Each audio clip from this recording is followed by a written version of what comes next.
একটা বাটিতে 4 table spoon মতন ওটস নিয়ে নিয়েছি। তারপরে কাপের মধ্যে ছোট 4 চামচ ডেজার্ট স্পুনের কফি নিয়েছি, নিয়ে তার মধ্যে কফিটা ভালো করে গুলে ওটসের মধ্যে দিয়ে দিয়েছি। তারপর ওটসের মধ্যে দিয়েছি কিন্তু 2 চামচ ড্রিঙ্কিং চকলেট, 1 চামচ না 2 চামচ মতন মধু দিয়েছি, আর একটু ভ্যানিলা এসেন্স দিয়ে দেখো এরকম কনসিস্টেন্সিতে ওটসটাকে কিন্তু সরিয়ে রেখে হাং কার্ডের মধ্যে মিশিয়ে নিয়েছি মধু আর একটু ভ্যানিলা এসেন্স দিয়ে, সেটাকেও ভালো করে মিশিয়েছি। তবে আমি একটা তোমাদের জিনিস একটা সাজেস্ট করব যে কোকো পাউডার নিও।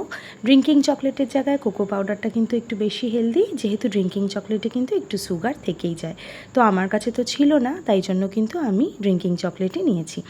তারপর ওটাকে সাইডে সরিয়ে রেখে হাংকার্ডের যে লেয়ারটা তৈরি করেছি সেই ওটসের ওপরে হাংকার্ডের লেয়ারটাও কিন্তু দিয়ে দাও।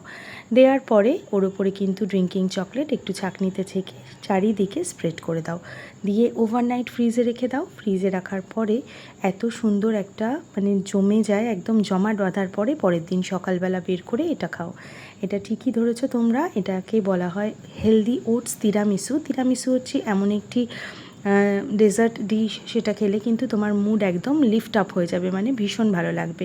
আর যারা ডায়েটের মধ্যে থাকো, ওটস দিয়ে এরকম একটা রেসিপি করলে কিন্তু দারুণ লাগে।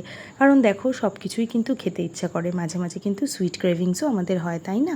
তাই জন্য বললাম এটা বানিয়ে অবশ্যই কিন্তু তোমরা ট্রাই করো। আর হ্যাঁ, বারবার বলছি এটা কিন্তু তোমরা কোকো পাউডার দিয়ে করলে বেশি ভালো হবে, কারণ ড্রিঙ্কিং চকলেটে কিন্তু একটু হলেও মিষ্টি থাকে, মানে সুগার থাকে। যাই হোক, আমার রেসিপিটা কেমন লাগলো জানিও।